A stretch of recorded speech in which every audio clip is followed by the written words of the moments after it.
Salut mon ami. Petite expérience aujourd'hui, en considérant qu'on s'est égaré en forêt et qu'on décide de s'y arrêter. Donc on s'entend que le plus grand des dangers dans la forêt boréale, c'est l'hypothermie.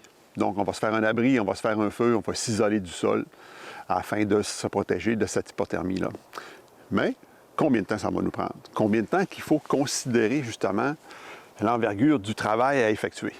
Donc, on se lance, on fait ça avec seulement une lame, pas de corde. On regarde ce que ça donne. Beaucoup d'énergie sera dépensée afin de construire celui-ci. Il faudra commencer par sélectionner un secteur avec beaucoup de matière pour cette confection.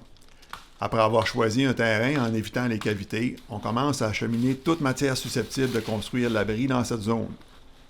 Le choix de mon abri sommaire sera un appentis incliné constitué en majeure partie de débris et orienté dos au vent. J'ai commencé par maintenir la poutre principale de 4 mètres à l'aide d'une branche fourchue appuyée directement sur un arbre vivant, ce qui évite l'utilisation de cordes en se maintenant tout seul. 4 mètres, ce n'est pas trop considérant qu'il faut que mon mètre 85 y entre. C'est sur cette ossature qu'on y dépose bon lot d'arbres à ancre de 45 à 60 degrés. Une fois complété, on peut y ajouter le revêtement de matière organique retrouvée au sol. Feuilles mortes, mousse, écorces diverses feront l'affaire. Le 15 à 20 cm d'épaisseur sera maintenu par du branchage de conifères pour éviter que le tout ne s'envole. Le banc de parc m'isolera de l'humidité et du froid. Sur un sol nivelé, 2 billes de bois serviront d'appui à la dizaine d'arbres de petit diamètre disposés parallèlement. Cette installation près de la zone de feu me garantira chaleur et confort sommaire. Il faudra prendre soin d'enrocher la zone de feu afin d'éviter les risques de propagation. Et voilà, j'ai terminé. 1h45 que ça m'a pris, construire mon abri, mon banc de parc m'isoler du sol et allumer mon feu.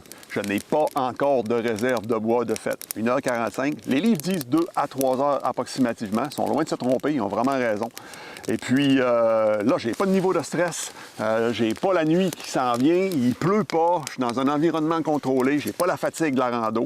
Alors, 1h45, mettons que c'est un temps optimal, mais considérez 2 à 3 heures. Je pense qu'on peut pas se tromper. Retiens ça, mon ami. Salut.